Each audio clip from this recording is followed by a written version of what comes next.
Il était la voix d'une génération, un poète dont les mélodies ont ensorcelé des millions de cœurs avec des chansons comme Petite Marie et Je l'aime à mourir. Mais derrière l'âme apaisante de Francis Cabrel, une tempête de solitude, de trahison et de blessures jamais cicatrisées a forgé une vie aussi belle que déchirante. Moqué dans sa jeunesse pour son accent et sa timidité, rejeté par une industrie musicale impitoyable, il a vu sa famille payer le prix cruel de sa gloire, tandis que des scandales publics et des luttes intérieures menaçaient de l'engloutir. D'un garçon discret d'Agen à une icône du folk rock, Francis a défié les attentes, refusant de se plier à ceux qui voulaient briser son authenticité. À quel coût? Une forteresse bâtie autour de son cœur, pour protéger ceux qui l'aiment, porte encore les cicatrices d'une existence marquée par le doute, la résilience et un amour indéfectible. Plongé dans une saga dramatique, poignante et profondément inspirante, où la passion triomphe des épreuves, où l'amour devient un refuge face à l'adversité, et où un homme transforme sa douleur en art éternel. Avant de commencer, si cette histoire vous touche et que vous voulez découvrir d'autres récits qui parlent à l'âme, prenez une seconde pour liker cette vidéo, vous abonner à la chaîne et la partager avec vos proches. Votre soutien nous permet de continuer à raconter ces vies qui résonnent au plus profond de nous. Francis Christian Cabrel naît le 23 novembre 1953 à Agen, une petite ville du sud-ouest de la France, blottie entre Bordeaux et Toulouse. Fils de Louis, ouvrier dans une biscuiterie, et de Simone, femme de ménage, il grandit dans un foyer modeste d'origine espagnole, héritier d'exilés républicains ayant fui la dictature de Franco dans les années 30. Dans leur quartier ouvrier, l'argent est rare, les repas frugaux, et les rêves semblent un luxe inaccessible. Les fins de mois sont un combat, et les ambitions d'un avenir grandiose paraissent hors de portée. Pourtant, dans ce foyer, les valeurs familiales sont un roc, l'amour, la solidarité et le travail acharné unissent les Cabrel.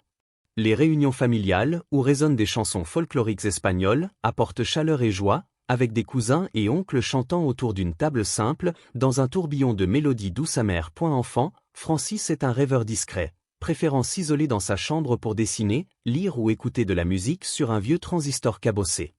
Les chansons de Georges Brassens, avec leur poésie ciselée, et de Bob Dylan, avec leur révolte brute, deviennent ses refuges. Ces artistes, découverts à travers des disques empruntés ou dénichés dans des brocantes, lui offrent une fenêtre sur un monde plus vaste, loin des contraintes de son quotidien. Mais à l'école, dans les années 60, Francis est une cible facile. Son accent, teinté d'influence espagnole, son nom inhabituel et sa timidité maladive attirent les moqueries cruelles de ses camarades. Les professeurs, le jugeant trop silencieux, le qualifient de paresseux, ignorant la richesse de son monde intérieur. Ces humiliations creusent des blessures profondes, des cicatrices invisibles qui façonneront son article.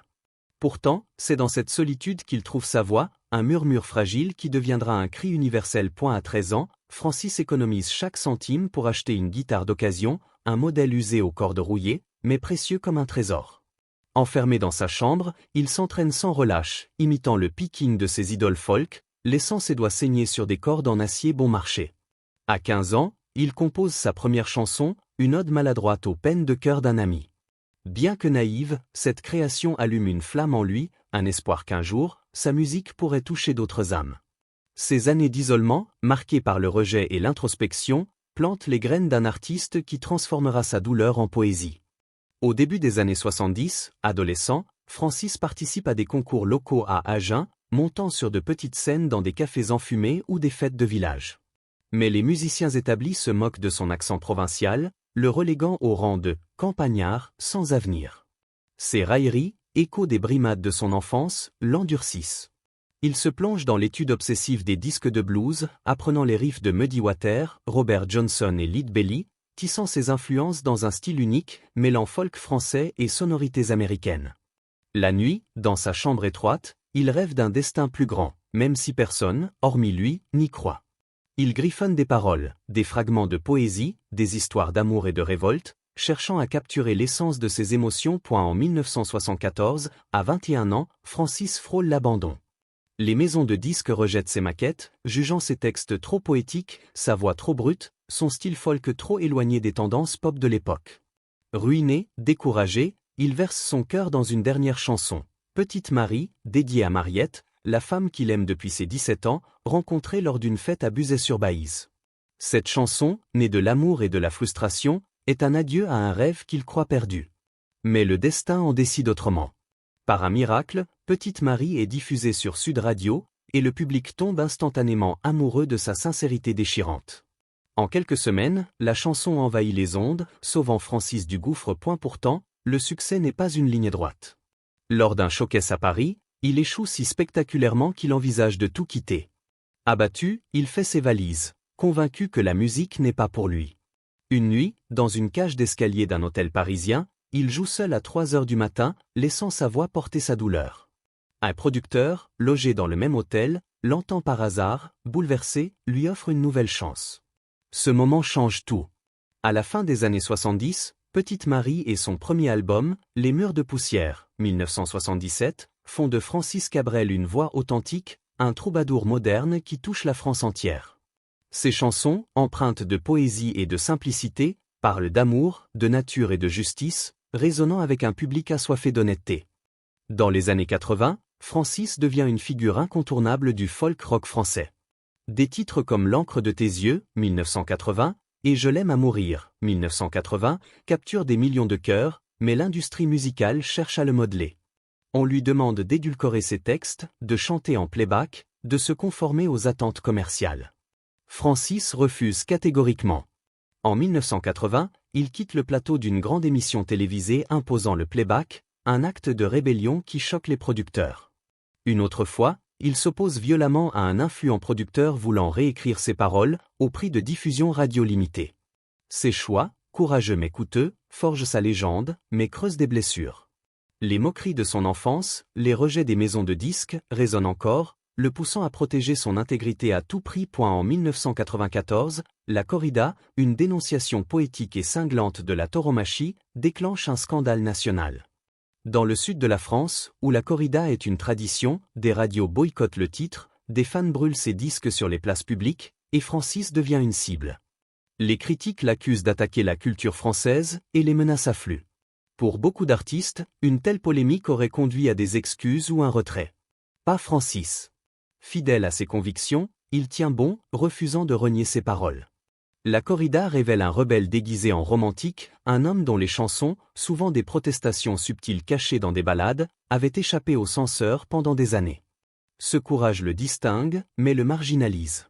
Qualifié de « difficile » ou « intransigeant », il s'aliène une partie de l'industrie, perdant des opportunités commerciales. Le prix de sa notoriété s'étend à sa famille. Les journalistes s'immiscent dans sa vie privée, traquant des détails sur sa femme Mariette et leur fille. Des fans obsessionnels franchissent les limites, envahissant la tranquillité d'Agen. En 1995, après une rencontre troublante avec un fan qui dépasse les bornes, Francis prend une décision radicale, il se retire de la vie publique. Fini les plateaux télé, les interviews interminables, les apparitions mondaines. Il choisit de protéger sa famille avant tout, faisant d'Astafort, leur village, une forteresse contre le monde extérieur. Ce retrait, bien que libérateur, le plonge dans une solitude nouvelle, l'isolant de ses pairs et renforçant sa méfiance envers l'industrie. À Astafort, Francis et Mariette, mariés depuis le 1er juin 1974, élèvent leurs 3 filles, Aurélie, née en 1977, Manon, née en 1990, et Thieu, adoptée au Vietnam en 2004 à l'âge de 3 ans. Mariette, rencontrée en avril 1970 lors d'une fête à Buzet-sur-Baïse, est l'amour de sa vie, sa muse, son rock. À 17 ans, Francis, timide, avait osé l'aborder, un moment qui changea tout. Elle inspire Petite Marie, Je l'aime à mourir et L'encre de tes yeux, des chansons qui immortalisent leur lien. Mariette gère le foyer, les finances et Chandelle Productions, leur label familial, assumant les tâches ingrates pour que Francis puisse se consacrer à sa musique. Mais ce dévouement a un coût. Dans de rares confidences, Francis avoue une culpabilité lancinante. Mariette a sacrifié ses propres rêves pour soutenir les siens. Ce regret, discret mais profond, teinte leur histoire d'une mélancolie douce amère. Leur fille aînée, Aurélie, souffre particulièrement du poids de la célébrité de son père. En octobre 2014, dans une interview au Parisien, elle révèle les brimades subies à l'école. Professeurs et camarades remettent en question ses succès, l'accusant de profiter du nom de Cabrel. Lorsqu'elle tente de chanter, on la raille, la réduisant à une « copie » de son père. Une agression physique, où elle est frappée au visage à cause de son nom, marque un point de rupture.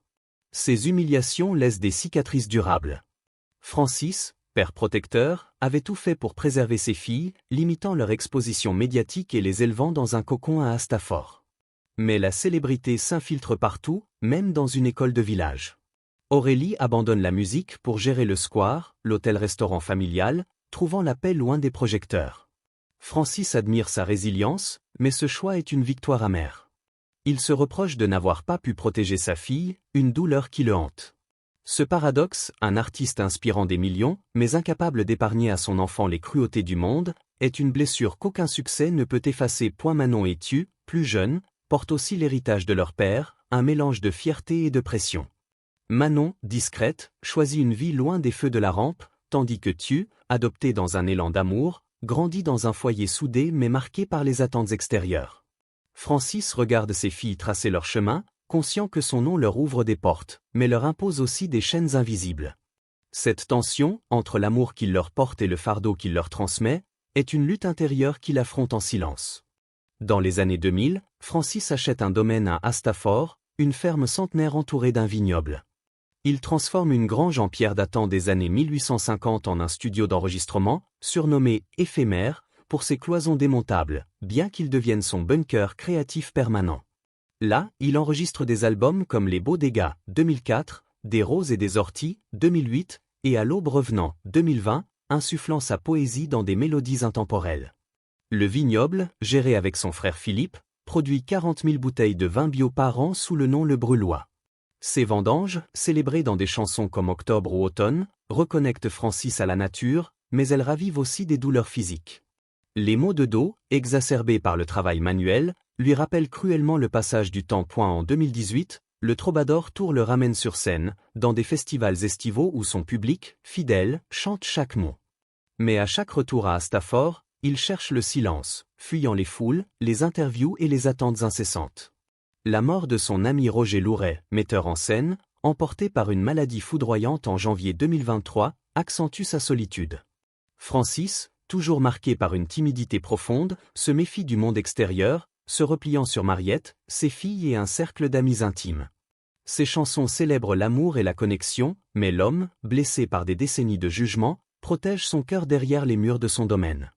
Ce retrait, bien que salvateur, porte une tristesse discrète. Celui qui voulait partager sa musique avec le monde s'est retiré dans un univers de plus en plus restreint.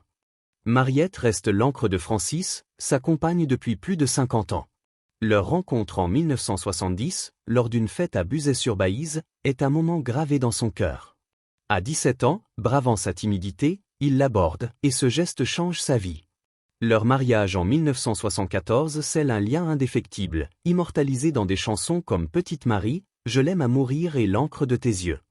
Mariette gère leur foyer, leurs finances et Chandelle Productions, assumant un rôle de « générale silencieuse » pour que Francis puisse créer. Mais ce dévouement a un prix. Dans de rares confidences, Francis avoue une culpabilité lancinante. Mariette a renoncé à ses propres ambitions pour soutenir les siennes. Ce sacrifice, bien que consenti par amour, le ronge, ajoutant une note de regret à leur histoire. Leur fille, Aurélie, Manon et Tu, porte l'héritage de Cabrel, un mélange de fierté et de fardeau. Aurélie, marquée par les brimades, trouve sa voie dans la gestion du square. Manon, discrète, évite les projecteurs. Tu, adopté avec amour, grandit dans un foyer chaleureux mais sous le poids des attentes. À 71 ans, Francis regarde sa famille avec un amour immense, mais aussi une tristesse douce amère. Il sait que sa passion pour la musique, bien qu'elle ait inspiré des millions, a parfois blessé ceux qu'il aime le plus. Cette contradiction, un poète célébrant l'amour, mais incapable d'épargner à sa famille les ombres de sa gloire, est une douleur qu'il porte en silence. Francis Cabrel a offert à la France un répertoire qui transcende les générations. Petite Marie, La Corrida, Je l'aime à mourir, Sarbacane et encore sont des hymnes d'amour, de révolte et de résilience. Son refus de compromettre son art, sa protection farouche de sa famille, sa capacité à surmonter les rejets et les scandales font de lui une légende. Mais derrière chaque note, il y a un homme qui porte les cicatrices d'une vie intense. Un homme qui a transformé sa douleur en poésie et ses combats en chansons éternelles. Quelle chanson de Francis Cabrel vous a le plus marqué? Ses luttes pour rester fidèle à lui-même vous inspirent-elles? La douleur de sa famille vous touche-t-elle? Partagez vos réflexions en commentaire. Si cette histoire vous a ému, likez, abonnez-vous et partagez pour découvrir d'autres récits inspirants. Activez la cloche pour ne rien manquer. Francis Cabrel, un poète rebelle, un homme qui a tout donné à son art, reste une voix qui résonne dans nos cœurs.